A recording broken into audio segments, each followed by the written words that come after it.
Hey there everyone, it's MisterStubstep, and today I'm going to be opening up the Sword and Shield Ultra Premium Collection featuring Charizard. Now, tons of these have been put out. I've seen these at Target for the longest time, but I think this was probably my worst purchase that I made last year, and that's because of how much I overpaid for it. So while I was in Europe, I had very limited access to Pokemon product, and I knew I love opening up premium collection boxes. Those are like the things that I prioritize the most. I saw this was going to retail for $100, so I was like, man, I need to get a hold of that. Or maybe it was $120. I think the original price might have been $120 on this. But I was like, I need to find this product, or I need to be able to have this product. So I bought it at a very high price of $175.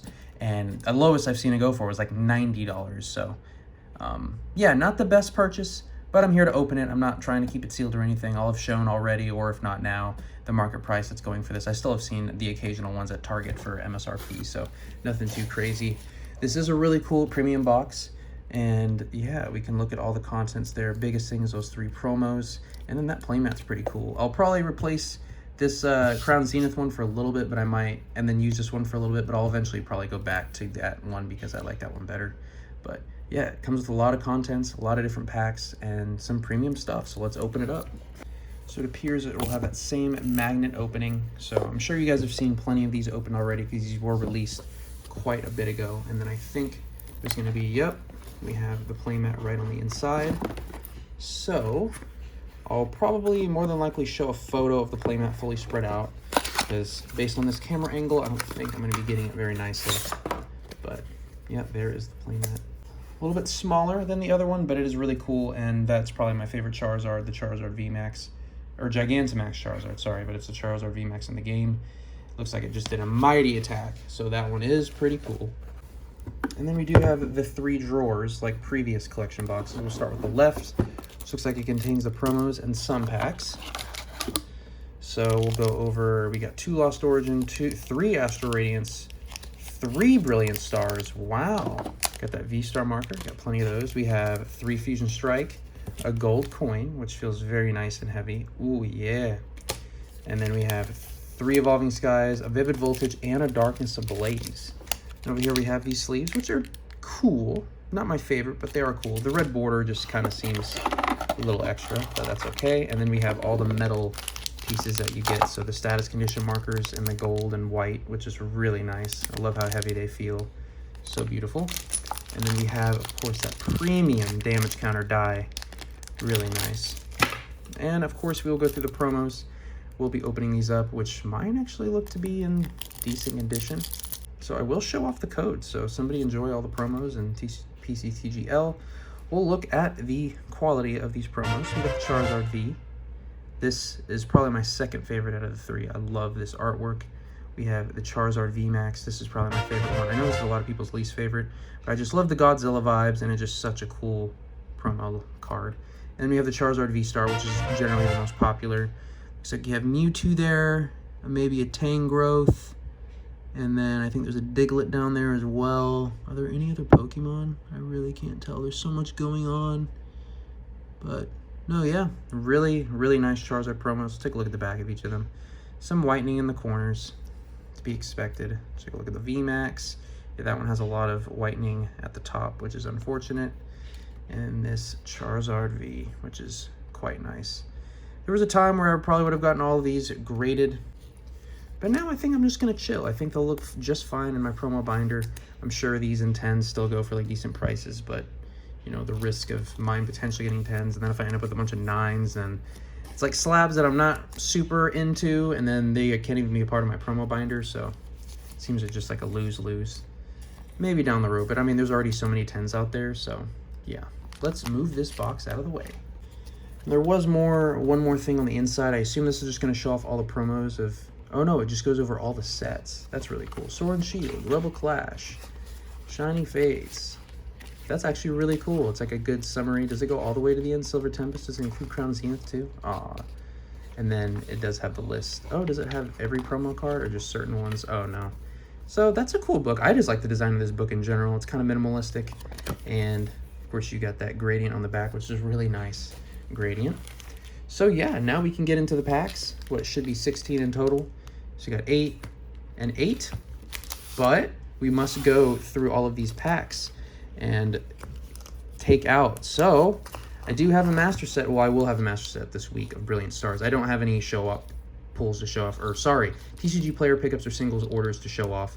But these, of course, will be put to the side since I have a Brilliant Stars master set. I have no use in opening more packs, so those will go to a potential giveaway in the future at 2,500 subs. And then the Vivid Voltage and Darkness Ablaze, I have master sets of both of these sets as well, so I have no reason to open those. So same story, those will go to a potential giveaway at 2,500. Well, the giveaway is definitely going to happen at 2,500 subs, and then they could potentially be added to that. So 2 Lost Origin, 3 Astral Radiance, 3 Fusion Strike, and 3 Evolving Sky. So that is exciting.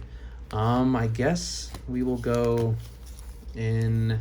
I want to save Lost Origin for last. I know Evolving Skies is probably the better one to save for last, but I'm going to save Lost Origin for last because that's probably my favorite set out of all of these. So Fusion Strike, still in the process of trying to complete a master set. I'll probably show a photo from my Poe Collector app of which ones I need.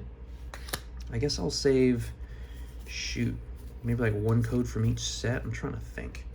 And maybe not from, I'll save 1 from like Astral Radiance and Lost Origin maybe. I think that's fair. So I do still need the Gengar VMAX and the Espeon VMAX. Everything else is, you know, not too expensive. I can order, but I have like every other card in the set. So Fusion Strike is nearly complete. I do really like that Mew Arita artwork. Very beautiful. Let me know if you picked up this premium collection box, or if maybe you're sitting on some. I was tempted to buy one at MSRP, but they just take up a lot of space, and you know, it's not my favorite premium collection box. I like the Zacian and the Zamazenta one better. I like the Celebrations one better. I mean, heck, even the Arceus one was kind of cool because it has the metal cards. I'm a huge fan of the metal cards. I know a lot of people, you know, kind of put the metal cards to the wayside, but now PSA is grading them again too. CGC was saying, yeah, we'll grade them. PSA graded them in the very beginning, but then they stopped because they were having issues. But now even PSA is grading them again. Stantler, and we got the Heatran V, okay. Oh, wait. Whoa. No way. That was in a Fusion Strike pack. Oh my gosh, that is so weird. I was like, okay, Heatran V, that doesn't ring a bell in the Fusion Strike set. I wonder if, is that a common error? I mean, in these premium collection boxes, I guess maybe the way, I'm not sure how they stock these officially, but wow, that, I've never seen that error before. I like might want to go back and, yeah, these are all Fusion Strike cards. That is trippy as heck. Wow. Oh, my Charizard promos are completely off screen. Adjust that. But yeah, please let me know how you guys have been doing. I've been doing all right. This might be like my last week of official work at the time of filming this, and then I'm going to have some time, not off, but I'll be like kind of transitioning and working on other things, and then hopefully this fall I'll be starting a new job. So in the DC, Maryland, Virginia area, or the DMV area, so that's kind of exciting. But, you know, we'll see. Still remains to be seen. Oh, reverse Quick Ball. What a beauty. And the Centiskorch. If only Quick Ball was still in standard format. I miss Quick Ball so much. Ultra Ball is great, but Quick Ball is just, like, perfect. You just have to discard 1 card, get you a basic. It is, like, so amazing. I mean, Nest Ball is nice, but then if you want to activate certain abilities, it can be kind of a pain. So I'll save 1 Astral Radiance for myself. And then 1 Lost Origin. I think that's fair. But yeah, let me know any new things that have been going on. Man, the cut on these is so bad. Like, if any of these are worthy of listing on TCG Player, I have to, like, put them as, like, lightly played max, or probably just moderately played at that point, because they're just so bad, which is really sad. Got the Drifloon and an Ursaluna. That bulky bump. 200 damage is no joke, but it is a stage 2, which is unfortunate.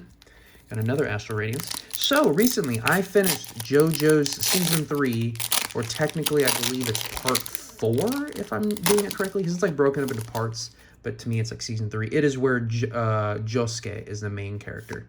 So it was honestly cool. It was oh my gosh, look at the cut on these. What in the world? I feel so silly holding cards with that bad of cut. But overall it was great. I like Josuke as a character. I loved when Jotaro and Josuke first met. It was really awesome. And some of the fight scenes are amazing. Anytime Jotaro like comes through and is like, it's funny how everyone tries to avoid him, and I just really enjoyed the season. Did I like, you know, the Stardust Crusaders slightly more? Probably, because I just like that team better. But there was a lot of interesting characters in Season 3, in Morio and Regieleki. But the villain, the overall villain in Season 3 was actually really cool. I did appreciate their style, and it was just a very fascinating power, and just how they extended the season and everything. It was, overall, I thought it was pretty cool. So, yeah, if you haven't seen JoJo's. I understand why a lot of people say just to skip the first season and go straight to the second season. But, I mean, I don't know. I like watching things from the beginning, even if people say don't do it. If I'm going to watch a show, like, I'm going to watch a show. You know what I mean? Roxanne, always a great card. Hopefully I have at least 4 of those so I can start listening to those on TCG Player. But overall, I liked it. I'm now in JoJo Season 4, which I think I'm getting closer to the characters that I see. Ooh, a reverse rare. I love that groovy Hisuian Typhlosion and the Hisuian Avalugg. So, nothing in Astral Radiance, but we did somehow get 1 Astral Radiance Ultra Rare. But now we have Evolving Skies. Evolving Skies, I feel like, is either nothing or you get those alternate arts that are over $100, which is kind of crazy. Are these going to be... Oh, yeah, these are facing the same way, too. My goodness. Because these are all from, like, a sooner print run. Oh, my gosh. Look at that card. Fresh off the press. Nice hotcakes. It even feels jagged in my hand. That's pretty crazy. So I did start JoJo Season 4, which I think the main character's name is... Oh... Giorno Giovanna, I think. I don't know. You guys have probably seen him in memes or something like that. But yeah, I'm excited to meet more of the cast and everything. It's exciting. I'm only like a few episodes in. And of course, I did see the legendary Torture Dance, which has been memed, you know, for all of eternity. I always saw it and I was like, what the heck is this Torture Dance? I had no idea what anime it was from or whatever. And then a few episodes in, I'm like, oh shoot, this is from JoJo's. My goodness, I didn't even realize. It's so crazy how many memes come from JoJo's, and people always are saying, is that a JoJo's reference? And if you think about it, like, JoJo's Bizarre Adventure is just one of those shows where I've never been able to predict how the plot is actually going to go. I've just not been able to predict it. I mean, in the end, like, you know who's going to win and stuff, but how it's going to get there, it is, like, impossible to predict. It's so crazy. And I mean, that's why they call it bizarre. I feel like there are moments where it is one of the best animes I've ever seen, and there's moments where this is one of the worst animes that I've seen, and then there's moments where I'm like, this is the most disgusting, or I'm like, that was some of the coolest fighting I've ever seen, those sound effects, the music, it's a lot. It's a lot to take in. Would I put it at the #1, you need to watch this right now on your anime list? Probably not. But if you're kind of, you know, picking at straws and you've pretty much watched all the main ones that you've been wanting to watch, I think this one isn't bad to delve into. It's not bad. And I mean, I think there's quite a few episodes. Me being on part 5 or season 4, I think I still have a lot left to catch up on. Ice Skew and the Eldegoss Hollow. Yep. I've seen horrendous pull rates from these premium collection boxes, and I'm actually not surprised that I've only gotten 1 error ultra rare. So we have 2 Lost Origin packs. Hopefully the Lost Origin packs will hold it down. If not, that's okay too. This past weekend, we did go to a bar that had some very interesting service. We went to the restaurant, and we got seated, and I think we got some water, and we were just sitting there for what seemed like an eternity. Like, there's a normal amount of time. If you get drinks, or if you have, like, people keep coming by, then that's one thing. But when nobody comes by, it's actually really not that busy, and then you just get no service. It just kind of ends up being alarming. Like, I feel like we ended up staying there probably 45 minutes to an hour longer than we should have. They had some live music, which started good in the beginning, and then it just kind of dwindled off, and we're like, oh no. Like, these cards feel really cheap. I don't know how to explain it. Like, these don't feel as nearly as good as some of the previous ones that we've done. And we have the Mad Cargo, which I don't have this. It's Kobayashi. That's pretty awesome. I feel like Kobayashi is also like a professional eater or something. And the Radiant Gardevoir, which I do not have this Radiant card. Very beautiful, shiny Gardevoir. I actually use this in my Regidrago, Arceus Regidrago deck, that Loving Veil. It's not as playable because I'm facing against some Pokemon EX now, but it's still useful. That 20 less damage is pretty awesome. I was bouncing back between this and Serena, but I think it's better initially to take less damage so you're not getting like constantly one-hit KO'd. So that's an awesome Radiant card to be added. Once again, I think Radiant Greninja is probably still the best Radiant, but Radiant Gardevoir I think has some place. And then I've seen Radiant Serena in a lot of decks too. I've seen a lot of Gardevoir EX decks use Serena where they like attach a bunch of energies all around and then they use Serena to heal everything, and I'm like, that's actually pretty overpowered, I'm not gonna lie. But my #1 tactic against Gardevoir EX decks is just Judge and Path, and then they can't do anything. It's so funny. I mean, if they don't have their Curlies up, like, they're just kind of screwed. I love getting all these Lost Vacuums as well. My new ID that I got on my trip to Virginia finally came in. I'll probably show a photo of like both of my faces. Let me know if you can tell which one is when I was younger and which one I was older. If you can tell which one's which, you might be a detective. All right, and let's see what the final pull of this opening is. I also did get some some new storage boxes since we are going to be moving soon. I'm kind of projecting out how I'm going to move all of my sealed products. Because before I would just put it in a big, tough box, but I feel like I want kind of smaller, more compact boxes that I can just really pack things in nicely. So, Clefable, are you going to hold it down for us?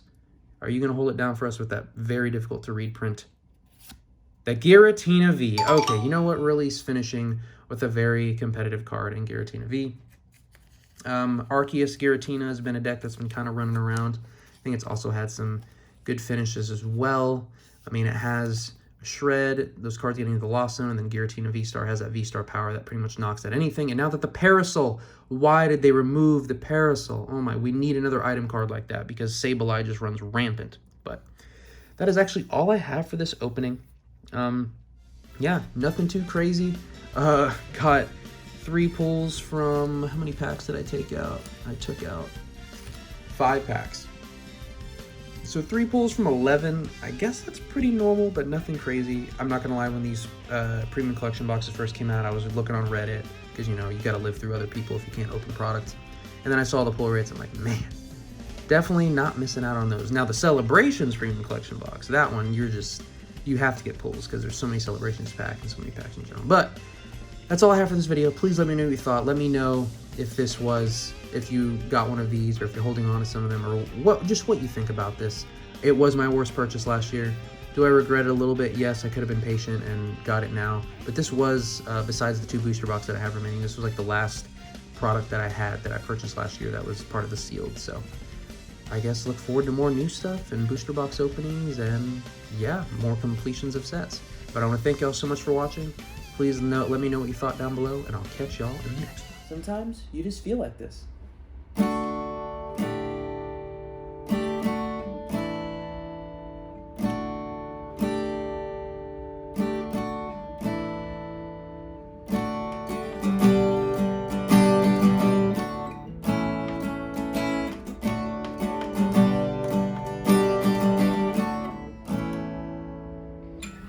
Free falling, and this trash is free falling.